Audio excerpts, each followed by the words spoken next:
नमस्कार साथियों, मैं अर्पिता शर्मा आपकी इंग्लिश टीचर और स्टूडेंट्स हम पढ़ने वाले हैं आपकी बुक फर्स्ट फ्लाइट का 5th chapter glimpses of India का part 1 a baker from Goa से जुड़े हुए क्वेश्चन आंसर। तो चलिए फटाफट से शुरू करते हैं। पहला सवाल देखिए, what are the elders in Goa nostalgic about? कि गोवा के अंदर स्टूडेंट्स जो बड़े बूढ़े लोग हैं वो किस चीज को यानी कि अपने कौन से पुराने दिनों को याद करते हैं। तो याद कीजिए वो कौन से पुराने दिनों को याद करते हैं, वे अपने पोर्चुगीज डेज यानी कि पुर्तगाली के जो दिन थे उन दिनों को याद करते हैं, क्योंकि उस टाइम क्या होता था, जो लोव्स ऑफ ब्रेड थी वो काफी ज्यादा फेमस थी, प्रसिद्ध थी। हर किसी को वो जो ब्रेड थी वो खाना काफी ज्यादा पसंद था। तो ये जो लोग हैं, जो एल्डर्स हैं, बड़े लोग हैं, वो किन दिनों को याद करते हैं? अपने पुर्तगाली दिनों को याद करते हैं और उन लोव्स ऑफ ब्रेड को याद करते हैं। तो इसका आंसर देखिए स्टूडेंट्स, आप कैसे लिखेंगे? दे किसके बारे में कहा जा रहा है यहाँ पे? वो जो गोवा के एल्डर्स हैं, बड़े बूढ़े लोग हैं, उनको लेकर कहा जा रहा है। तो they are nostalgic about the Portuguese days and famous loaves of bread. Next question देखिए, is bread making still popular in Goa? क्या अभी भी स्टूडेंट्स गोवा के अंदर ब्रेड मेकिंग क्या है, काफी ज्यादा प्रसिद्ध है? How do you know? आपको कैसे पता है? अगर प्रसिद्ध है तो आपको कैसे पता कि प्रसिद्ध है?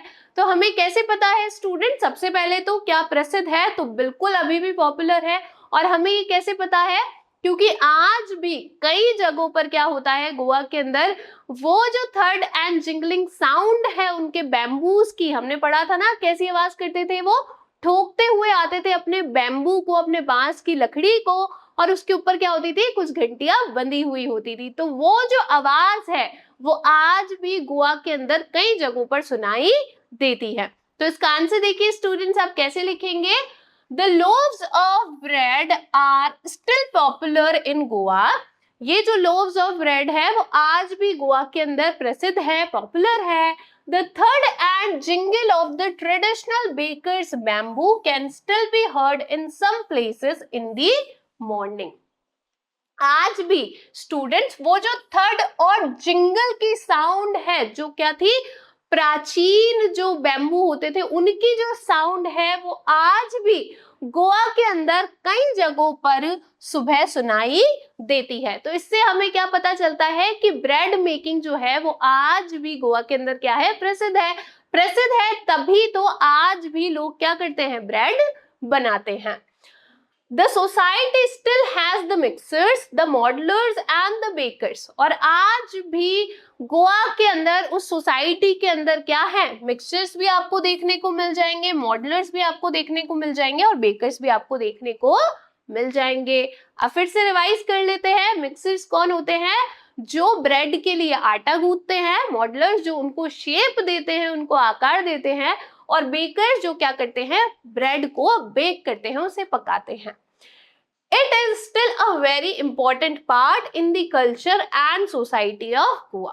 और आज भी स्टूडेंट्स ये जो है क्या, ब्रेड मेकिंग जो है वो आज भी गोवा का एक बहुत क्या है, मुख्य पार्ट है और उसकी सोसाइटी का भी एक बहुत इंपॉर्टेंट क्या है, पार्ट है।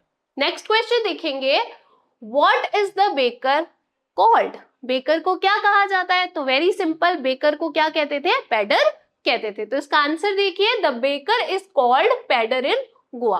गोवा के अंदर बेकर्स को क्या कहा जाता है स्टूडेंट्स? पैडर कहा जाता है। इंपॉर्टेंट है, इसे आप ध्यान रखेंगे। नेक्स्ट क्वेश्चन देखिए, when would the baker come every day? Baker जो होते थे वो हर दिन कब आते थे? तो याद कीजिए हमने पढ़ा था कि जो बेकर्स होते थे वो दिन में 2 बार आते थे। कब आते थे? पहले तो अपनी बास्केट को लेकर आते थे अपनी ब्रेड्स को बेचने के लिए। दूसरी बार कब आते थे? जब उनकी जो बास्केट होती थी, जो टोकरी होती थी, वो पूरी खाली हो जाती थी। Why did the children run to meet him? और जो बच्चे होते थे वे दौड़कर उससे मिलने के लिए क्यों जाते थे? तो याद कीजिए क्यों जाते थे, क्योंकि बच्चों को क्या चाहिए होती थी, वो अलग प्रकार से बनी हुई, स्पेशल तरीके से बनी हुई क्या चाहिए होती थी, ब्रेड बैंगल्स चाहिए होती थी। ब्रेड बैंगल्स हमने पढ़ा था कि ब्रेड जो कि चूड़ियों के आकार की हो। तो ये जो ब्रेड बैंगल्स होती थी वो उन बच्चों को काफी ज्यादा पसंद होती थी और यही लेने के लिए वे दौड़ कर उससे मिलने जाते थे। तो इसका आंसर देखिए स्टूडेंट्स, आप कैसे लिखेंगे? The baker would come twice every day. जो बेकर होता था वो 2 बार दिन में आता था। कब कब? Once in the morning to deliver the loaves of bread. पहले बार तो कब आता था? वो जो लोव्स ऑफ ब्रेड होती थी उनको देने के लिए आता था, उनको डिलीवर करने के लिए आता था। एंड सेकेंडली, और बाद में इन द इवनिंग, शाम को आता था। On his return after selling his stock. दोबारा कब आता था? जब वह वापस आ रहा होता था, अपना पूरा जो स्टॉक, जो पूरा उसके पास सामान होता था वो बेच कर वापस वो आता था। The children ran to meet him to take the special bread bangles he had made for them. और बच्चे उससे दौड़कर मिलने के लिए जाते थे। क्या लेने के लिए? To take the special bread bangles. वो जो अलग प्रकार से स्पेशल तरीके से ब्रेड बैंगल्स बनाई होती थी उसने उन बच्चों के लिए, उसे लेने के लिए वे बच्चे दौड़कर उसके पास जाते थे। नेक्स्ट क्वेश्चन देखिए, match the following, what is a must. अब आपको क्या करना है? मैच द फॉलोइंग करना है, यानी कि इधर आपको कुछ सेंटेंस फ्रेजेस दिए हुए हैं और इधर दिए हुए हैं, आपको मैच करना है। ठीक है, तो देखिए आपसे पूछा गया है कि सबसे मुख्य, सबसे जरूरी क्या होता था किसके अंदर? सबसे पहले as marriage gifts, second for a party और a feast, third for a daughter's engagement, fourth for Christmas. आपसे पूछा जा रहा है कि शादियों में कौन सा गिफ्ट सबसे मुख्य होता था, मस्ट होता था, यानी कि पुराने दिनों में इसके बिना जो शादी का गिफ्ट होता था उसकी कोई मान्यता नहीं होती थी।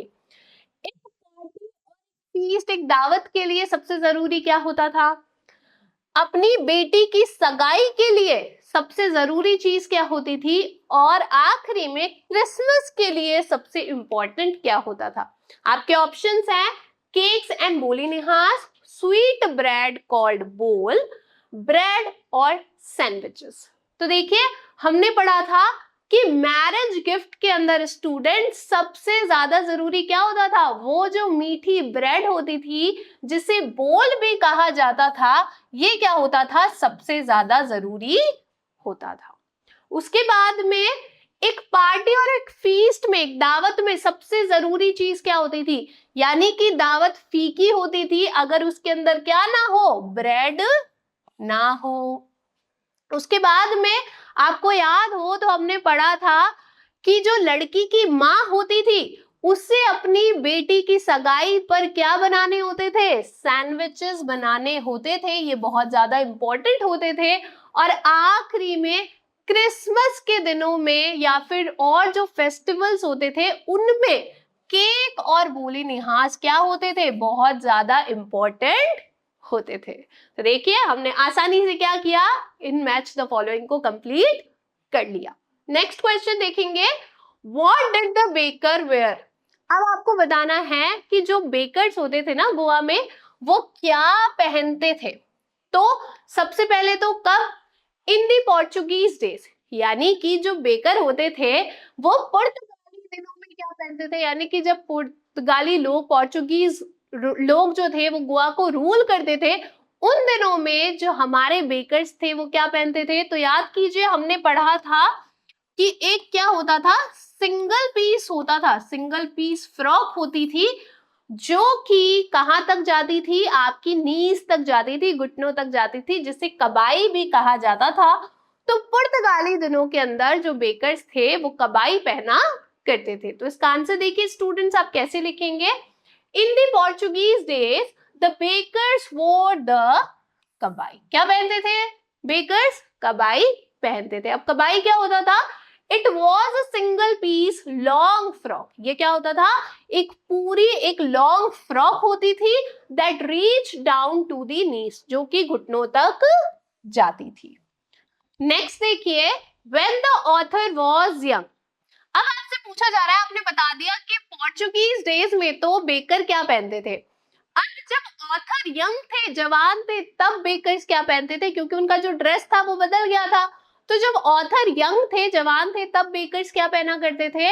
तो तब बेकर्स एक ट्राउजर पहना करते थे जो कि फुल लेंथ से तो छोटा होता था लेकिन नीज से थोड़ा नीचे होता था, यानी कि हाफ पैंट भी नहीं कह सकते, फुल पैंट भी नहीं कह सकते। तो इसका आंसर देखिए स्टूडेंट्स, आप कैसे लिखेंगे?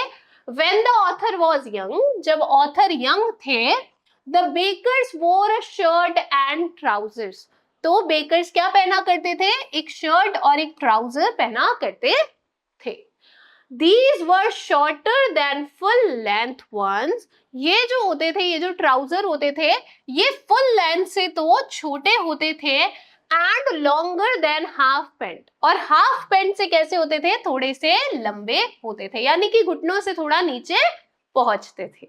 नेक्स्ट क्वेश्चन देखिए, who invites the comment he is dressed like a pader, why? कोई भी व्यक्ति को ये क्यों कहा जाता था कि इसने कैसे कपड़े पहने? एक पैडर जैसे कपड़े पहने हैं। क्यों कहा जाता था उसे? तो स्टूडेंट, जब भी कोई गोवा के अंदर क्या पहन लेता था? एक ऐसी पैंट पहन लेता था जो कि फुल लेंथ से तो छोटी होती थी लेकिन हाफ पैंट से थोड़ी बड़ी होती थी, उसे क्या कहा जाता था कि उसने कैसे कपड़े पहने हैं? एक पैडर जैसे कपड़े पहने हैं, क्योंकि जो पैडर होते थे वही इस प्रकार की पैंट्स को पहनते थे। तो इसका आंसर देखिए स्टूडेंट्स, आप कैसे लिखेंगे? The bakers used to wear a peculiar dress. जो बेकर्स होते थे वो एक अजीब प्रकार की ड्रेस पहनते थे। It was a shirt and trousers. क्या थी वो? शर्ट और ट्राउजर पहनते थे। It was shorter than full length ones. अब ये फुल लेंथ से तो कैसी होती थी? छोटी होती थी, and longer than half pants, और हाफ पैंट से थोड़ी सी बड़ी होती थी।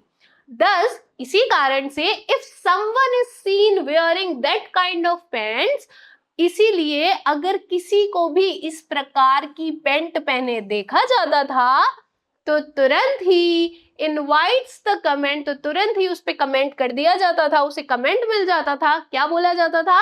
ही इज ड्रेस्ड लाइक अ पैडर, कि उसने कैसे कपड़े पहने हैं? एक पैडर जैसे कपड़े पहने हैं। नेक्स्ट क्वेश्चन देखिए, where were the monthly accounts of the baker recorded? कहां पर वो जो बेकर्स होते थे उनका जो महीने का खाता होता था वो लिख कर रखते थे। तो हमने पढ़ा था कि वो किसी एक दीवार पर क्या करते थे? पेंसिल से पूरा जो खाता था उसे लिख लेते थे, और मंथ के, महीने के एंड में क्या करते थे? सबसे जो पैसे थे वो इकट्ठे करते थे। तो इसका आंसर देखिए स्टूडेंट्स, आप कैसे लिखेंगे? The monthly accounts of the baker were recorded on some wall in pencil. किसी दीवार पर पेंसिल से इन्हें लिखा जाता था। Usually their bills at the end of the month. और महीने के अंत में ही वो मुख्यतः क्या करते थे? अपने बिल को इकट्ठा करते थे, या फिर उनके जो पैसे होते थे उनको इकट्ठा करते थे। नेक्स्ट क्वेश्चन देखिए, What does a jackfruit like appearance mean? एक जैक फ्रूट जैसी जो दिखावट होती है, यानी कि कोई जैक फ्रूट जैसा दिख रहा है, इसका मतलब क्या है? तो कोई भी स्टूडेंट्स थोड़ा सा मोटा है या प्लम्पी है, फूला हुआ है, उसे कैसा कहा जाता है? जैक फ्रूट जैसा कहा जाता है। तो इसका आंसर देखिए आप कैसे लिखेंगे? A jackfruit like appearance means a plump physique. क्या होती है? एक प्लम्प फिजिक होती है, यानी कि मोटी ताजी शरीर को कहा जाता है। A baker used to have such a physique since it was believed, ऐसी जो फिजिक, ऐसी जो बॉडी होती थी वो बेकर्स की होती थी। और ऐसा क्यों होता था? ऐसा इसलिए ऐसा माना जाता था, इट वॉज बिलीव्ड, ऐसा माना जाता था, that he and his family never starved, क्योंकि ऐसा माना जाता था कि वो जो बेकर होता है और उसका परिवार होता है वह कभी भी भूखा नहीं रहता है। क्यों नहीं रहता है कभी भी भूखा? क्योंकि बेकिंग जो थी स्टूडेंट्स, वो पुराने दिनों में क्या थी? काफी ज्यादा प्रॉफिटेबल, लाभदायक क्या था? व्यवसाय था। इसी कारण से जो बेकर होते थे और उसका परिवार होता था वह कभी भी भूखा नहीं मरता था, क्योंकि उनके पास हमेशा ही क्या होते थे? पैसे होते थे। Baking was a lucrative profession and the baker. Baking कैसा था? एक बहुत ही ज्यादा पैसे वाला लाभदायक प्रोफेशन था। His family and his servants always looked happy and prosperous with their physical appearance. और जो बेकर होता था स्टूडेंट्स और उसका परिवार, यहाँ तक कि उसके नौकर भी जो होते थे वे हमेशा ही खुश और समृद्ध लगते थे और उनकी फिजिकल अपीयरेंस भी ऐसी ही होती थी। कैसी होती थी? यानी कि वो मोटे ताजा होते थे, जिससे हमेशा ये पता चलता था कि वह भूखे नहीं रहते हैं, वह खुश रहते हैं और एकदम समृद्ध है, उनके पास सारी चीजें हैं। अब स्टूडेंट्स करेंगे थिंकिंग अबाउट द टेक्स्ट के क्वेश्चन आंसर। पहला सवाल देखिए, which of these statements are correct. आपको बताना है नीचे कुछ स्टेटमेंट, कुछ बातें कही गई हैं, उनमें से कौन सी बातें सही है। पहला देखिए, the pader was an important person in the village in old time. पुराने दिनों के अंदर जो पैडर होता था, पैडर कौन है? बेकर। तो पुराने दिनों में जो बेकर होता था वह एक इम्पॉर्टेंट, जरूरी क्या होता था? इंसान होता था, यानी कि उसकी काफी ज्यादा क्या थी? मान्यता थी, लोग उसे काफी ज्यादा मानते थे, काफी ज्यादा पसंद करते थे। और उसके बिना आपको पता है कोई भी फेस्टिवल हो, कोई भी ओकेजन हो, आयोजन हो, है ना, कोई भी त्योहार हो, सभी क्या होते थे? बिल्कुल फीके होते थे। तो क्या ऐसा था कि पुराने दिनों में जो पैडर होते थे वो काफी ज्यादा इंपॉर्टेंट होते थे? बिल्कुल होते थे। तो ये स्टेटमेंट आपका क्या है? बिल्कुल सही है। नेक्स्ट देखिए, पैडर्स स्टिल एग्जिस्ट इन गोवान विलेजेस। गोवा के विलेज में, गांव में आज भी जो पैडर होते हैं वो हैं, यानी कि पैडर्स आज भी आपको गोवा के कहीं गांव के अंदर देखने को मिल जाएंगे। तो बिल्कुल देखने को मिल जाएंगे, ये भी बात एकदम क्या है? सही है। Next, the paders went away with the Portuguese. जो पैडर्स थे, बेकर्स थे, वो भी पुर्तगाली लोगों के साथ चले गए थे, यानी कि जब पुर्तगाली लोग गोवा से गए तो जो पैडर्स थे, बेकर्स थे, वो भी उनके साथ चले गए थे? नहीं, ऐसा तो नहीं है। ऐसा है क्या? नहीं। हमने पढ़ा कि आज भी आपको जो है बेकर्स या पैडर्स आप कह सकते हैं, वो गोवा के अंदर कई जगहों पर देखने को मिल जाएंगे। तो ये बात तो बिल्कुल भी सही नहीं है। तो ये क्या है? इनकरेक्ट है। नेक्स्ट देखेंगे students, bread and cakes were an integral part of Goa life in the old days. जो ब्रेड होती थी और केक्स होते थे, ये गोवा की लाइफ का, गोवा में रहने वाले जो लोग थे उनका क्या था? एक आंतरिक पार्ट था, यानी कि ये तो होता ही था उस गांव के अंदर। तो ये बात सही है? बिल्कुल सही है। हमने पढ़ा कि बेकर्स जो थे वो भी काफी ज्यादा इंपॉर्टेंट होते थे। किसी भी त्योहार या किसी भी फेस्टिवल पे या किसी भी ओकेजन में ब्रेड और केक और बोली नेहा, स्वीट ब्रेड, इन सबका होना क्या होता था? बहुत ज्यादा इंपॉर्टेंट होता था। नेक्स्ट देखिए, traditional bread baking is still a very profitable business. आज भी गोवा के अंदर जो पारंपरिक तरीके से ब्रेड बनाई जाती है वो आज भी काफी ज्यादा लाभदायक क्या है? व्यवसाय है। तो हाँ, आज भी जो लोग ब्रेड बेचते हैं उनको पैसों की तो कमी ही नहीं होती है, क्योंकि आज भी गोवा के अंदर ये जो ब्रेड मेकिंग है या फिर ये जो ब्रेड के लिए प्यार है वो काफी ज्यादा है। तो ये बात बिल्कुल सही है। नेक्स्ट और लास्ट देखेंगे, paders and their families staff in the present times. आज के दिनों में जो पैडर्स यानी कि बेकर्स होते हैं और उनका जो स्टूडेंट परिवार होता है, क्या वह भूखा मरता है? नहीं। हमने ऊपर ही पढ़ा कि आज भी ये जो ब्रेड मेकिंग है वो लाभदायक है। तो ये बिल्कुल भी सही बात नहीं है। ये क्या है? स्टेटमेंट जो है वो इनकरेक्ट है। नेक्स्ट क्वेश्चन देखेंगे, is bread an important part of Goa life. क्या जो ब्रेड है वो गोवा की लाइफ का एक बहुत जरूरी पार्ट है, हिस्सा है? तो बिल्कुल आज भी जो है वो ब्रेड गोवा में बहुत ज्यादा क्या है? इंपॉर्टेंट मानी जाती है। How do you know this? आपको ये कैसे पता है? हमें ये इसलिए पता है क्योंकि आज भी आपको गोवा के अंदर जो थर्ड और जिंगल साउंड है वो सुनने को मिल जाएगी। तो इसका आंसर देखिए स्टूडेंट्स, आप कैसे लिखेंगे? Bread is an important part of the Goan culture and it is evident from its presence in every important occasion. Bread जो होती है वो काफी ज्यादा जरूरी भाग है गोवा के कल्चर का, उसकी संस्कृति का, उसके जीवन का। और ये बात स्पष्ट होती है, एविडेंट है कैसे एविडेंट है, कैसे स्पष्ट होती है? From its presence in every important occasion, क्योंकि हमने देखा है कि उसका जो प्रेजेंस होता है, उसका जो होना होता है, यानी कि ब्रेड का होना हर ओकेजन के अंदर क्या होता है, काफी ज्यादा इंपॉर्टेंट होता है। From sweet bread at marriages to sandwiches at engagement parties and cakes and boli nihas as Christmas as well as their other occasions।